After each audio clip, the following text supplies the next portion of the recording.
I want to tell you about something called the baking soda test. Now, this is something I recommend to everyone who is really struggling with gut health. This may be anything from they have digestive discomfort after eating a meal, or you feel like you're not getting the nutrients you need, often shown by getting cavities on your teeth. Or maybe you feel like you can't lose weight, you can't gain weight. There are a lot of symptoms that could point to gut health issues. This is a real quick and easy test you can do at home to determine if the problem is stomach acid levels. Now, I'll tell you a little bit about the background of this test. The idea is that there is acid in the stomach. The acid should be there. Sometimes in our world, we've really kind of villainized stomach acid. We see those commercials where people are groaning and complaining about eating a meal, and then they take an antacid, which tames the stomach acid. Or we have a whole host of medications that are intended to decrease stomach acid production. A lot of these are over the counter now. Prilosec, Zantac. These things actually decrease stomach acid production. So, in thinking about these, it's really kind of told us that stomach acid is the problem. That's actually wrong. Stomach acid is the thing that is necessary in order to digest food properly. Stomach acid does three main things for us. Number one, it breaks proteins apart into something called amino acids. Those are the building blocks of a protein, and those building blocks are the recognizable piece. The body says, I know what that is. I know what that looks like, and it absorbs it, and it then uses it for other purposes in the body. If the body can't break down a protein, the protein is unrecognizable to the system, and the system or your body will create defenses against that protein. This is what shows up as sensitivities. So you might have heard lately about a lot of sensitivities to gluten, to dairy, to eggs. What do all of those things have in common? They're actually large proteins. So if your body is unable to break them apart, your body will see them as an enemy and it will create a sensitivity or a reaction to them.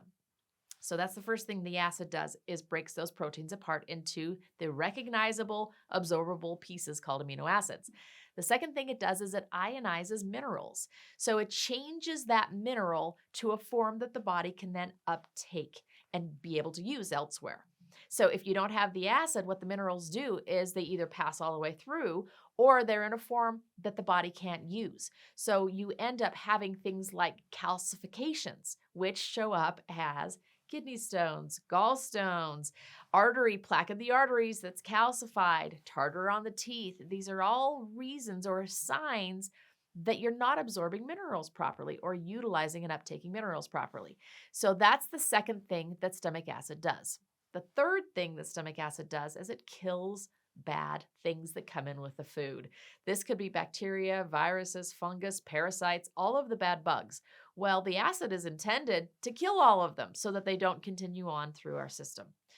So that's what the acid is for. We need it. So why do we have all these medications to turn it off? Because more frequently, we actually have too little stomach acid. If you have too little stomach acid, the food doesn't digest, it doesn't break apart, it doesn't absorb. It instead sits here too long and it starts to ferment. That fermentation creates bubbles and this feeling of something coming up in the esophagus, which we call heartburn. It doesn't feel good. It causes burning back here. It causes sores and issues in the esophagus itself, sometimes in the stomach. But more frequently than not, it's because of too little stomach acid, not too much stomach acid. So all those things that we take, antacids, as well as the medications that turn off the stomach acid production, they're all making the problem worse rather than making the problem better. This is a little crazy, isn't it? So what do we do instead? Well, we want to test what are those stomach acid levels. Now, there are a handful of very accurate tests that you can go to the doctor and do. This test I'm going to recommend to you is not as accurate as all of those. I will just tell you that right now. However, it can be done at home, and it often is a good screening tool to see, is this too much acid or too little acid that I'm dealing with? So how do you take this test? You are going to put baking soda, which is an alkaline solution or an alkaline thing, and you're going to put it in water. You're going to take a quarter teaspoon of baking soda and a half a cup of water, dissolve it, and then you're going to drink that solution. Now, what is this doing? That baking soda is alkaline, which is the opposite of an acid. It's going to react with your stomach acid. It will actually create gas. That chemical reaction will create a gas in the stomach. What does gas in the stomach come up as? A burp. So what we're testing is how long does it take you to actually burp? And if you have adequate stomach acid, you should be burping in 2 to 3 minutes after you drink the solution. Now, people will often ask, well, doesn't it matter that you've eaten or not eaten? Well, of course, all of those things are going to matter because if you have food in the stomach, if you have water in the stomach, it's going to dilute what's happening down there. So you're actually going to get the most accurate results if you do this first thing in the morning on an empty stomach. And your results are even going to be more accurate if you do it a few mornings in a row so that you're getting multiple days worth to see really what's happening. So if you burp in 2 to 3 minutes, what this tells you is you have adequate stomach acid. You're good to go. Your stomach issues are something else. And there's a whole host of other things it could be. But this one actually really is a huge one. If you don't burp in 2 to 3 minutes, if it takes you much longer to burp, or if you never burp, a lot of people never burp at all, that tells us you don't have enough stomach acid. So then what do? Well, that's when you're going to check out my gut health guide because I'm going to walk you through every step that's necessary in order to, number one, replace that stomach acid to begin with, soothe the fire that might be going on down below, but then also repopulate and rebuild so that you can correct the problem rather than just putting a Band-Aid on it, which is what an antacid or any of those, they're called proton pump inhibitors, basically the medicines that turn off the acid production. Those are all Band-Aids. They didn't fix a thing in the gut. They just turned off the acid so that you don't feel the fire anymore.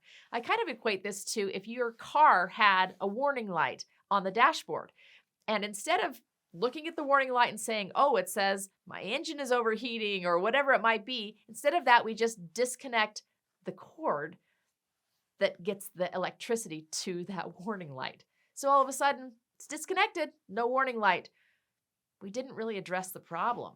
We just turned off the warning light. When you take an antacid or a proton pump inhibitor, all these medications, you're just turning off the warning light. You're not fixing a thing. In fact, you may be actually making it worse.